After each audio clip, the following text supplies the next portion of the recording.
we make some noise for NOLA Book Fest and the volunteers in our community and for yourself and for how good it feels to just learn and be in community with smart people who really care about making the world a better place. So thank you. This is a conversation with Kat Bohannon, the author of Eve, How the Female Body Drove 200 Million Years of Human Evolution. Go get this book. She will be signing books. We'll tell you all about that as soon as we're done with the conversation. And y'all, this book is truly brilliant and such a remarkable achievement. Thank you, Kat. To me, it's part scientific detective story, part cultural reimagining, and part love letter to the complexity and brilliance of the female body. In a world where science is so often overlooked or erased women's contributions and perspectives, Eve reminds us that at the story of human evolution, it's really incomplete without the female body at its center. Can y'all snap for that? Okay. Yeah. And so today we'll explore the wonder, the science, and the storytelling behind Eve, because that's one of the things I so enjoyed about the book. It just draws you in. It's a big story, and how Kat's work invites all of us to think differently about who we are and where we came from. And as a personal note, I'm from New Orleans. I'm a Tulane alum, and I was telling Kat about all these badass feminist scientists I got to study with who were faculty here at Tulane. And, you know, whether it was reading the book, Girder Learners, The Creation of Patriarchy, where I learned that patriarchy was supposed to help us like last a little bit, and then it was supposed to die. And it kind of outlived itself. And then I had other professors who we'd be studying biology or evolutionary biology, and they would come and bring in a jar with their own placenta that they made and put it on the yeah, it was kind of weird, Kat, but it stuck with me that there's something powerful about what our bodies can do. Yes. It sounds like you might want to comment on that. Yes. I have made a couple of placentas. I did not save them. I did not eat them. However, I don't want to judge your kink. I support you if that's your thing. We're kink positive here. All right, so let's jump in. I think you're going to really enjoy this conversation. Thank you for writing this book. And You're welcome. And you started the book with kind of this scene from the movie Alien. Can you tell us what that was and why? Ooh, okay. Big sci-fi fan, big Ridley Scott fan. Sacrilege, not Alien, the prequel to Alien. Oh, you remember when Hollywood was sorry. doing all the prequels? No, I know, but they were going to assassinate you for that if they were. Gotcha. They have strong feelings in that community. All right. Okay, so the prequel to Alien, the very subtly named Prometheus. Yeah. Okay, now normally I'd play you a clip from this film, but I'll just describe it quickly. I'm a PhD student at Columbia University. It's 2012. All right. I'm studying cognition. All right. And so I go see this film. And in this scene, there is a woman. She's our final girl. She is Dr. Elizabeth Shaw. She is aboard an alien spaceship. Now, we never learn exactly what kind of scientist she is. She sciences, okay, broadly, in all directions, also on this ship. Anyway, so at this point in the script, she has, by the wisdom of Sir Ridley Scott, he wants to be called Sir, I don't think he technically is. Anyway, been impregnated with a vicious alien squid, as you do. Ouchie. And she wants what any reasonable person would want in this situation. She would like it out. She would not, with the tentacles and the bleeding and the alien, no more. Yeah? So she goes to what is the future of medicine, as we have all learned from Star Trek and elsewhere. It is a med pod, which is a kind of sexy coffin, usually with a lot of lasers that are going to cure your space cancer. But in this case, she's going to ask it for a C-section. So she goes, she says, I would like a C-section. Very reasonable. Again, actually it's more like C-section, you know, and the med pod says, beep boop, I'm sorry, this med pod is calibrated for male patients only. Boo. Please seek medical assistance elsewhere. So she gives herself a C-section in the next scene with the lasers and staples herself up and shambles off to more adventures, which is great, okay? But the thing that I knew when I was watching that scene is I was like, oh my God, because the person behind me in that row behind me in the darkened theater in New York, I heard her say, shit, who does that? Yes, who does that? Who sends a multi-million-dollar expedition into space and forgets to make sure the equipment works on women? That's us. Hi. Hi, nice to meet you. That's us, that's you and I'm me the and problem, everybody it's in me. this room. If you happen to have ovaries, or at any point in your life you did, you are kind of already Dr. Elizabeth Shaw, because there is a male norm. Yeah. And that's what those badass feminist scientists faculty at Tulane taught me as a student here. I learned that breast cancer was researched on designated male sex bodies, and I was like, why? And then it took me a while to realize the female cells were more expensive, and so you had decades and decades of research in that way. So what inspired you to write Eve? Like, at what point did you realize that telling the evolutionary story of the female body could reshape how we understand, and y'all, please read the book because it will help you understand this, that how we understand human history itself? So, if you've ever studied biology and you know anything at all about evolution, the idea that we would work in a sex species with a mono model, kind of Mr. Potato Head, if you like, this is body generally with some hot swappable whatevers, right? It's very, very strange in no small part because, especially in mammals, these are the bodies that make the babies, that make the babies, that make the babies. This is the fulcrum. This is the engine of evolution. Right here in the female body, right? So it's very weird to think that somehow we could ever dig into the evolution of mammals that then accidentally, chaotically, eventually produce this crazy thing that we live in now called Homo sapien bodies without talking about what the females were up to and how their bodies were adapting and how it shaped that deep thing. But when I wrote Eve, which is broken up into chapters that place us where we are on the taxonomic tree, that thing I said, Homo sapiens, you know, the milk and wombs that we share with other mammals and placentals, the sensory array that we share with other primates, the many things that we share along the hominin line all the way up to human beings, is not because it makes a good story, although that's also nice. We like that. It's a book, after all. You want to read it. But because the reason we study rats in the lab is because there is the assumption of the conservation of traits. But let me break that down for all of y'all who aren't in the sciences. It wasn't that long ago in evolutionary time that we were real rat-like, right? 200 million years is actually kind of a tic-tac of time in the deep evolution of bodies. So if you want to build a model of, I don't know, diabetes in a rodent, pick a rat, why not? Usually it's rat. You know, the reason that's useful isn't because we like killing a lot of rats. The reason it's sympathy. But the reason we do that is because it's very likely to have an analog, a parallel in our bodies. Right? And so if you want to get down to the root of how we're changing what we think bodies are, you need to start saying, okay, let's begin with what we know about this trait and where it might have come from. How did this come about in situ, and how has it changed since then, and how is it still playing out in our bodies now? And you talk about this character, I mean, it's a mammal, Morgie. Morgie, okay. Morganocodon. Yes. Can you talk about Morgana? And why that you is do want to important. call her Morgana, I don't you? I do. I feel your she energy there, yeah. Morgie, who is adorable, and I call her Morgie because the Smithsonian has a placard calling her Morgie, so that's why I give her that nickname. Somebody else already did. She's actually an exemplar. She's probably not our direct ancestor, but she's this wonderful little weaselly, squirrely bitch that lived under the feet of dinosaurs. She's so cute. She's about the size of a human thumb. Highly successful species. She's the first breastfeeder, though she has no breast. She's the first model we have of lactation.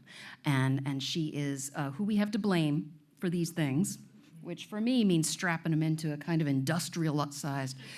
It's a whole lot. But she's also probably the real root of not just mammals, the way we think about them, but also a deep part of why the immune system turns out to have many different functional pathways that differ between your average male and your average female. That this is where our bodies start really emphasizing immune dynamism in females. And you connect that story to the female breast and how powerful the female breasts are, even though they're hard to strap in, but, or can be. You talk about like how that is so connected to the immune system, and again, why we survive pandemics and all these things. Can you talk about the power of the human breast? And there are really fun subsection titles in Eve, like we need more vaginas. So if you could hit on that part as well, I would greatly appreciate it. It's Vag o'clock. Vag o'clock. It's Vag o'clock, y'all. It's Vag o'clock. I Wow. could do that. Yeah. Hello, Why Walter and not? Cheryl on the I recording know. right now. We are sober, and it is this time in the afternoon, and it is Vag o'clock. Hey, I'm not going to show you mine. It's not that kind of day. So, no. It's true. There was a time the average marsupial tends to have a multi-vag structure, usually 2, sometimes 3 or more, and they have a matching phallus, which is either forked, kind of hemipene, or sometimes, like the echidna, actually a cloverleaf, 4-headed penis to match her complicated vagina, except only 2 become erect at the same time, and then the next time they have sex, they switch out like some kind of sexual whack-a-mole. Amazing. Which is amazing and is deeply tied to the evolution of mammals. But you can read all about that. That's fun. We should have had more vaginas. We only have the one. I personally would have liked more than one. I can imagine many uses for this thing, like coin purse, lotion warmer, cigar humidor, many options. That would have hit different in the 90s. Yeah. So boob o'clock, though. These. Boob o'clock, vag o'clock. We're gonna come We're up. doing it all. Okay. All right. So originally milk, no breasts. In fact, originally milk, no nipple. Actually, the monotremes, they still sweat milk out of these specialized pores that go to specialized hairs called mammary patches. So if you know what a duck-billed platypus is, this is a monotreme. It's considered it's considered probably like a basal mammal. We're not totally sure if that's true, but we run with that. Okay, so in fact, when the monotremes, which still hatch from eggs, there are mammals that still lay eggs, which I maintain is a much better system, would greatly have preferred to lay an egg than the way I made my babies. So, okay, they hatch out of their leathery eggs, and they slurp, between their little beak, they go the milk off of the mother's belly. It's adorable and gross, and there's video. You can find it on YouTube. But what's cool, once you have a nipple, what you actually have is a kind of docking system. So what infants do, human infants would do, if they are good at latching, mine were not, mine were more chewy, it was really scary. But if they're good at latching, they flare their lips out against let's say it's you. All right, not you, but like. Why not? Let's go there. Let's do it. All right, so you are a baby. Yeah. Okay. Sure. We're not going to actually, yeah. And Thank you. okay, and so you have a breast, right? And so you're right here. Let's say this is the breast. What you want to do with your nipple is you're going to latch on. You're going to really form a docking seal with your lips around that whole areola, that nipple structure, right?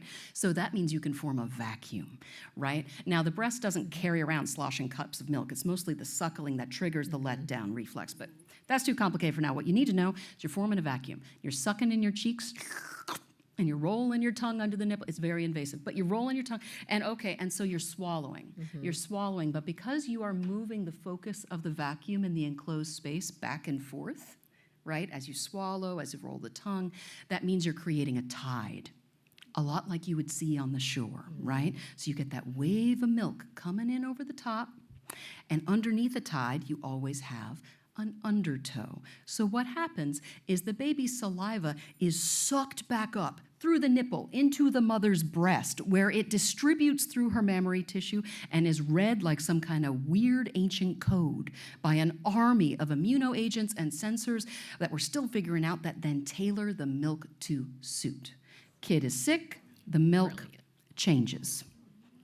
It is true in rat, that's where we mostly know it, but we also have evidence in human. What changes? The immunological content changes, your stress hormone, your cortisol changes, your ratio of sugars to fats, that changes, and it can happen incredibly fast in a single nursing session, and then multiple sessions will then produce this changed milk. So that is badass. Can we just give a round of applause for that description and just what the designated female sex body can do? It's amazing. Yes. Now, real quick, fed is best. Okay, in many ways, the chest wall knows how to lactate a bit better than the baby's mouth knows how to suckle.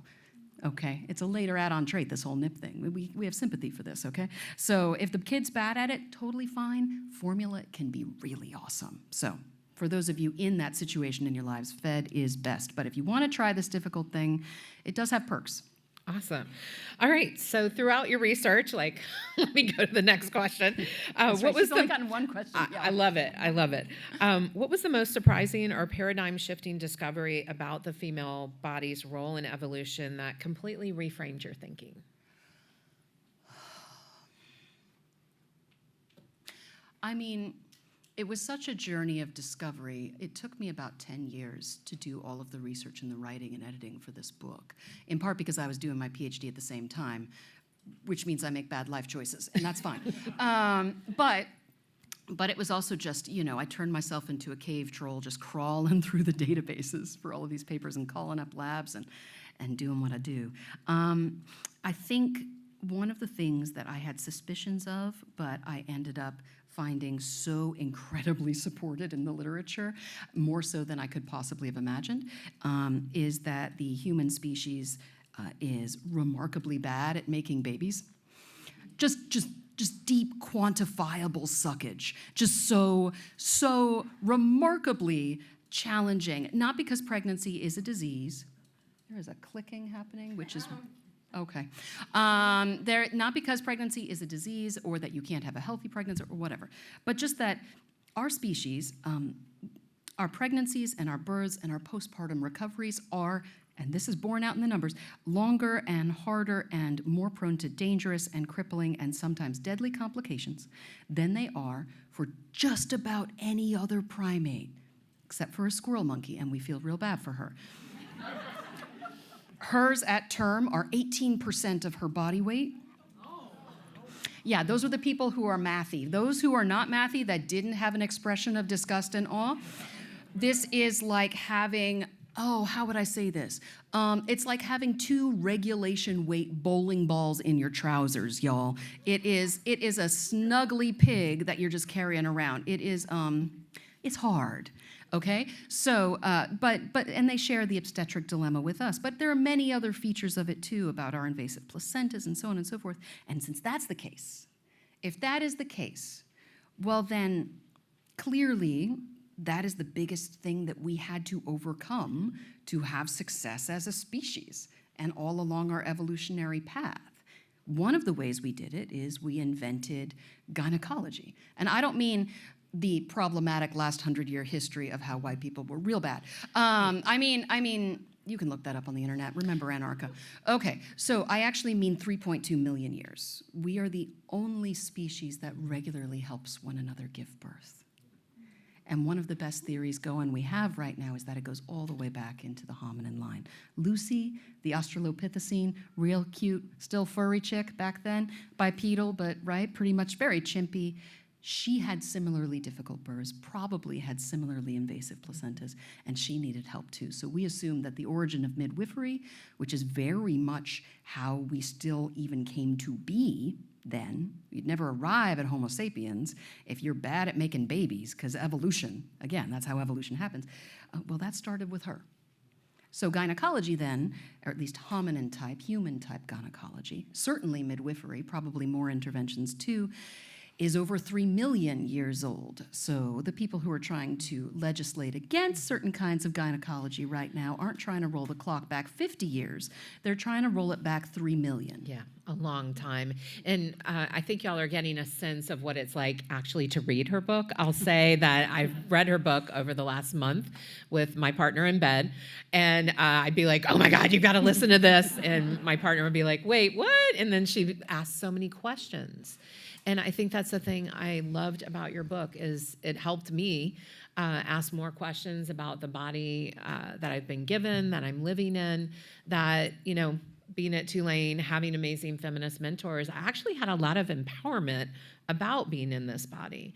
But there was some knowledge that you dropped that I had just never really heard before. So let's just go there. Menopause. You were just talking about Lucy. Yes. Yeah. Is someone applauding for menopause? Let's do it, y'all. Let's make some noise for menopause. What you're clapping for Yeah, is you should be clapping. This is older good. women not being dead. Yes. That's what menopause is, okay? And all of humanity getting to Congratulations exist. not being dead, y'all. That's the point. Because the thing is, by definition, menopause is not about simply the cessation of ovulation. In other words, it's not just when you stop being fertile without aid, right? It's actually about then living a full third of your potential lifespan after that moment, which is to say the story of menopause is always already the story of longevity. It is always already the story of not being dead. And when you understand that is actually the big trigger, then you say, okay, so the point of menopause is not being dead yet. So then what are older folk in social communities that are interdependent good for? And the answer, of course, is not the fact that they provide free childcare, though that is nice. It helps. That is nice. People are watching my kids right now. I've been on tour a long time. I hear they're alive, right? We FaceTime. Thank you, Apple, right? But it's actually what they know. So there are about 4 other species of toothed whale that have menopause the way we do. Pretty much that. We don't have evidence of consistent menopause across species in anybody else. So call it a convergent trait. We haven't been whales for a hot minute, okay? Yeah, they were from deer-like creatures. Anyway, you don't need to know that. All right, so when we have studied orca, specifically, which is hard because they live in the ocean and we don't breathe water. So it is hard to study killer whales, period. But we finally discovered that these matriarchal menopausal killer whales, it wasn't Free Willy, it was Free Bertha, okay? You know, they have incredibly important roles in their social groups. Yes, they are menopausal. Yes, they are matriarchal. And when local food supplies run out or when the pod encounters challenges, they lead them to better sources of food that they remember. They're also instrumental in teaching specialized hunting skills to the lower generations, right? Which is to say, they're not helping out with baby Willie giving him more food. They're not watching him extra, you know, when somebody else is off hunting. No. Their entire role is to be leaders and to be vessels of knowledge, remembering things that literally the younger ones have not experienced. That, I think, is a better point for why we have menopause. I told y'all you were going to clap. I mean, it's liberating to hear this, and it was definitely my experience of reading your book.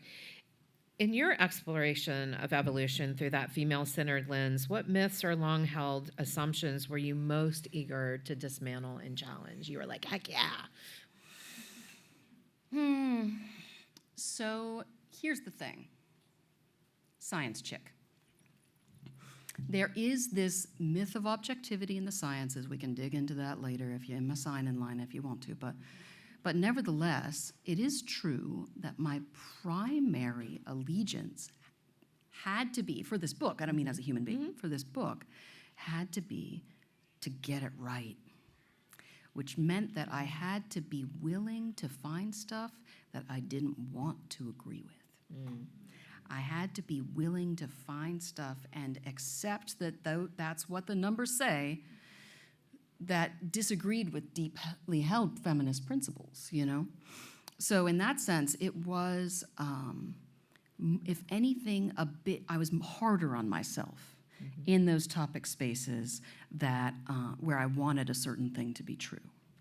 I hated writing the brain chapter. Yeah. Fuck that. I know. Oh my God. That whole female brain, I am a queer woman male brain. sciencing in public. Do you think I want that job? Do you think I want to write a chapter about whether or not there are deep innate functional differences between a binary male and female brain? No, I did not want that job. But I had given myself this book, so I had given myself that job, which meant that I had to read the most sexist, eugenicist crap from the last century of studies in cognition, because I had to read all of it, you understand. I was being rigorous. I couldn't simply discard things I didn't like. I had to dig in, right, to see if there were any deep functional differences, if there is such a thing as a female brain.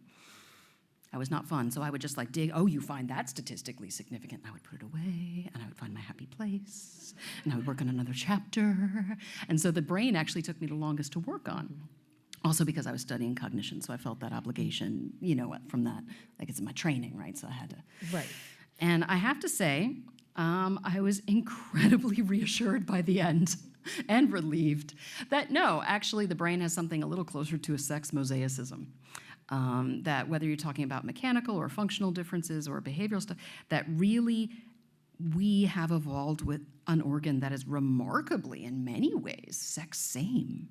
And of the very small differences we have found, they barely reach statistical significance. We're talking like, I guess that's a finding, just like so small. So I can give you one, and this is literally, so here's a common question. Are girls worse at math? Let's just go there. We knew we were going to have to. Okay. Never mind that I was a mathlete, mostly for the donuts in high school. Yum. But is that true?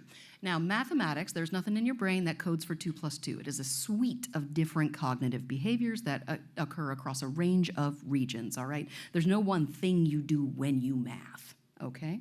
So that's an important principle. Now, there is one finding that I found that falls under the umbrella of mathing, okay? You can go ahead and close your eyes because you can do it for yourself, all right? Picture a cube. Okay, just nothing around it, just like a cube shape. Now rotate it 90 degrees in your head and try to describe what you see. This is called spatial logic, okay? This is a very specific subset of cognitive skill. Now, male test takers, on average, will answer these questions slightly faster, okay? If you give all test takers slightly more time, and I saw this in a number of different studies. Now, I don't mean hours, I mean like 30 seconds more, okay? Depending on the question and how complex it is. The female test takers will answer it equally accurately. So, the average female person might, under certain conditions, spin a box slightly more slowly. And that is the evidence that we have for girls being worse at math. I'm getting itchy. I don't find it convincing. No, and in fact, more and more and more female students and non-binary students as well, no matter how you identify, are enrolling in STEM-heavy, math-heavy courses every goddamn year, graduating with high marks every goddamn year, and the only threshold where you see any big tail is after grad school. Who gets the jobs? I don't need to tell you what that actually represents, but I don't think it's an effect of a very long tail of genius. And so that gets to my next question. What do you hope this book will influence, not just in how we think about science, but how we talk about gender and biology and possibility of all that in everyday conversations, especially in this socio-political moment? Shit's on fire? Yeah. Can I put it out? You can put it out. In this 30-second question, I will try to solve all sexism right now. You ready? Yeah, no, I can't do that. I think one of the reasons that I wrote the book the way I did and made as many jokes as I did, well, I am who I am, right, is because not simply that I have a deep belief that science should belong to everyone, not only people with a PhD, that everyone has every right to know as much as you could possibly want about your body because you are the sacred owner and inhabitant of that body. It belongs to you. That knowledge should be yours. But also, importantly, you are already the world's best authority on what it's been like to live in your body. You are the world's expert on that. Nobody can tell you different, right? Which means that given that I'm writing about the body, I'm approaching a peer with a different depth of knowledge, but around the same topic, right? So I am not giving you new things to know exactly. What I'm giving you is new frames of understanding of things that you already know of your experience of living in that body, right? I'm giving you new words to use, new tools for the good fight, because we are in a hell of a fight. Can someone please save the NIH? Because, oh my God, right? Yes. But the idea is that we are in this together. This book is an excuse for you to gather. The whole point of being in this room isn't actually necessarily me. It's an excuse for you to gather and have things to talk about that I have given you the excuse for, right? That's what this is about. That's what lit festivals are about, damn it. Oh, yeah. That's what books like these are actually about. Yeah. And I know you're working on a new book. Can you give us a little bit of a preview? Oh, sure. Yes. Pivot. Okay, I am given, again, we're just going to pretend that this sentence was happening more than 2 months ago. Deep breath in, and we're out, and okay. So, given all of the ways that we are finally discovering new things about sex differences in biology, when they do matter and when they weirdly, interestingly don't, and then rarely in the places you would think, now that we're finally starting to fix the research pipeline for women's health care from the ground up, from basic science all the way out to clinical trials, we're finding out so much crazy shit about how our bodies work and what health should even mean, that it's looping back and really starting to change the story about what it means to be healthy across the lifespan and how it might matter what sex you are or whether you are intersex. And so I'm doing a book about health across the lifespan for women and girls and non-binary femme folk with all of this new research to try and give a big lay of the land, because I think actually it's going to save not just those bodies, my book, I mean the research, not my book specifically, I am not a messiah, but I think this work is actually going to save us all. Because we still don't know why men die sooner than women. I'm so sorry, I shouldn't be laughing about that. We still don't know. Actually, weirdly, some of the first people to benefit from some of the new research in the biology of sex differences are cis men, actually, because we're finally starting to map patterns of aging in the cardiovascular system in male patients versus female patients and starting to pick that lock to see why that is. So actually, weirdly, we're going to save more of their lives first, but we are also then going to save the rest of our lives because we're going to lift all boats. Well, yes, we can give some claps to that.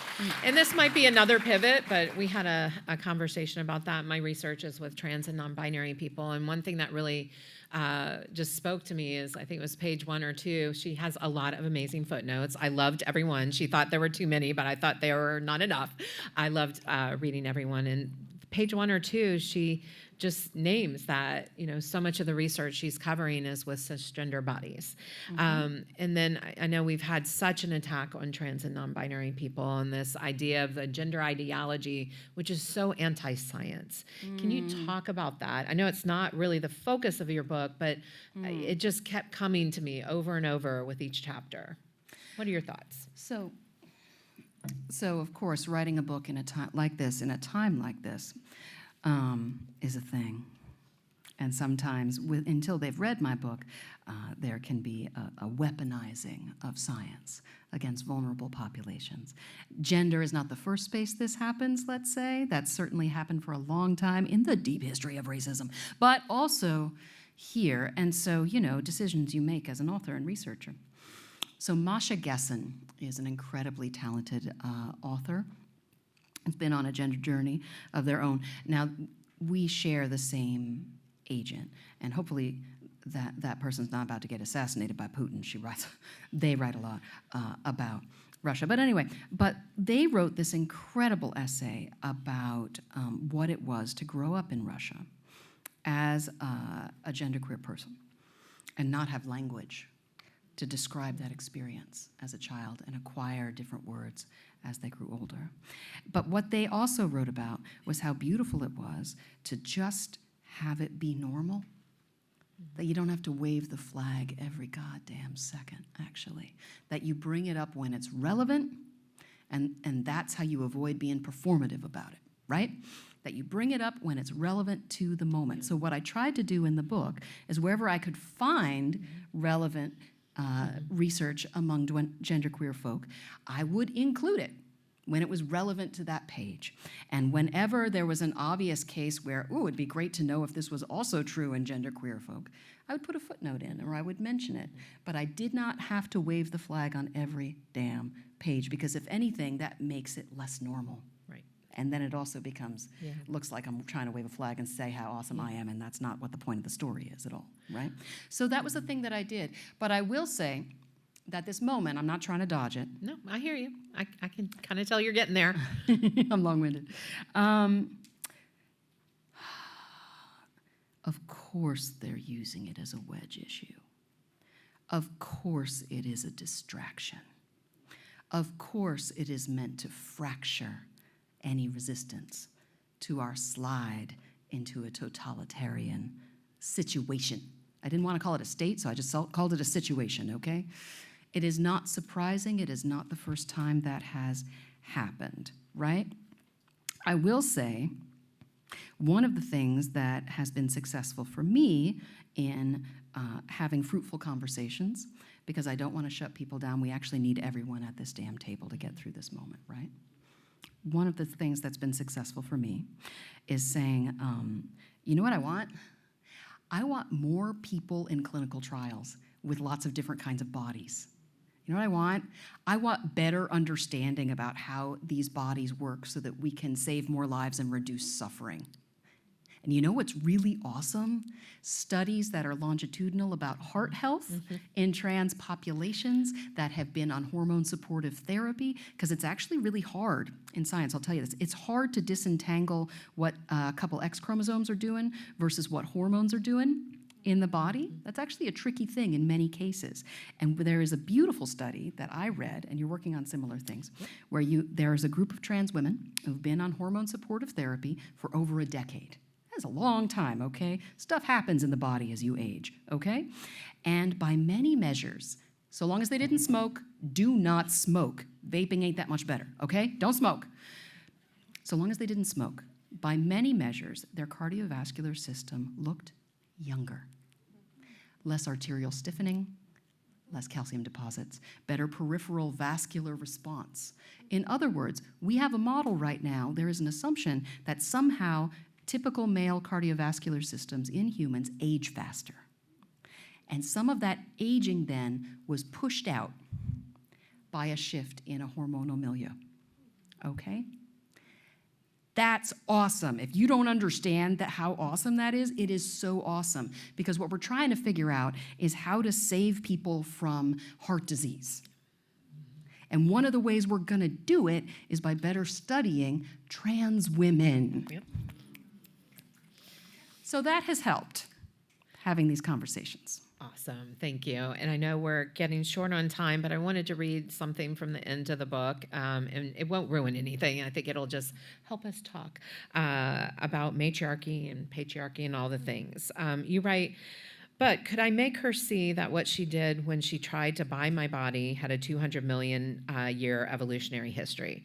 I should say that this is the part of the book where you talk about how you showed up to a job interview and you didn't realize that you were interviewing to work in the call center of an escort service. Yeah. Yeah. Yeah. Yeah. Yeah. Anyway. Yeah, that happened. I was broke and I was trying to get a job, and I was either 20 or 21, I think 21, and I drove out, and I'd been a person who'd worked phones before. I had listened to the dulcet tones of my voice. I have a great voice, man. It's good for phones. She does. I can sell stuff on a phone, right? And back then, that was a job you could have. All right, so I went and I show up, and it turns out that they want me to be the call center manager for this escort agency where I would connect Johns with service providers. So yeah, and as I'm about to leave the job interview, it really takes me a while to catch on what's even happening. The madam, which I now know is a madam, is like, I think you'd be great on the phones, but you'd be great as one of our girls. So I sat with that. I went home, and I took it seriously for a while. I didn't end up taking the job, but I almost did. I almost did because I was so broke, y'all. I was real broke and did not have parent money. I was and it was just like more money than I could have made in any other way at the time. There was nothing else. Putting my vag up for temporary rental was the most profitable thing that I could have done at that moment in my life. Once you know that, you can't unknow it. So that opens the last chapter of the book, and I loop back to it. And so this is a moment where, do you want me to read it? Yeah. Yeah. Where I'm trying to imagine what the hell I would say to this woman after having written this book. Okay. Should I just start with I don't know? Yeah. I don't know if I could explain any of this to the madam who tried to pimp me. I wouldn't even know how to find her now, though she's probably still alive, still running the same business in that little industrial park on the outskirts of town. She's probably a fairly intelligent person. It's not easy to run an illegal brothel with high-end clientele. If I ever do see her again and try to tell her any of this, of the book, it's not that she couldn't understand. I just don't know if she'd care. She might care about Assad. I think her family was from that part of the world. They still had a house, she told me, on a little Mediterranean island somewhere. I think she told me that because that's how they recruit their workers. They make girls believe their lives could be beautiful, if only. For American girls, the idea of a house on a little island is beautiful. It's so far away. It's sunlit. It's warm. It's the opposite of your life in an industrial park with gray doors you thought you were knocking on to get a job answering the phone.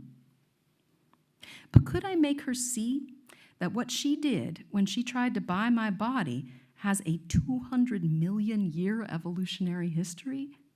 That the moment she met me is part of that same melody, a weird little trill that goes all the way back to the dinosaurs, but also that it's not the only story of womanhood, that women used to be matriarchs, that our ancient grandmothers were a huge part of how we invented human culture, that women's mouths are the root of human language.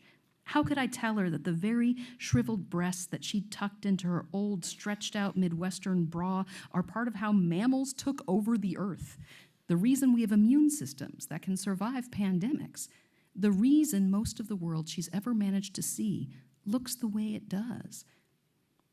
I wish I could tell her that it wasn't always like this, that a woman's world is bigger than the equation she'd figured out running her brothel, and older and weirder and more beautiful. I don't think I'd try to stop her. I wouldn't try to tell her that she's not supposed to do what she does, but I think I would tell her to donate part of her money to women's health clinics, to children's hospitals, to research, to whatever will make the world easier for women and girls. And I wish I could tell her, as I will tell. Yep. Deep breath. Yep. That's why you wrote it. As I will tell my own children someday. Heck yeah. That every power men have ever had over women is something we gave them. We just forgot. We forgot we can stop. Let's give a huge round of applause to Kat Bohannon.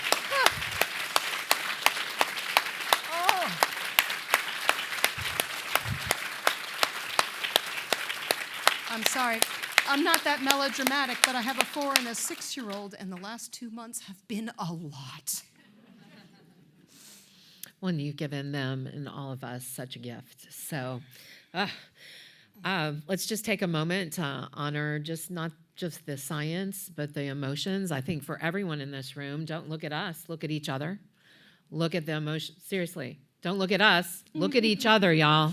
Gender liberation, the respect of these bodies, your own bodies, trans and non-binary bodies, it doesn't happen unless we connect to each other and we feel the weight of what it's been not to have this history and this science and the empowerment and liberation that comes now that we have it. Yeah. Thank you, Kat.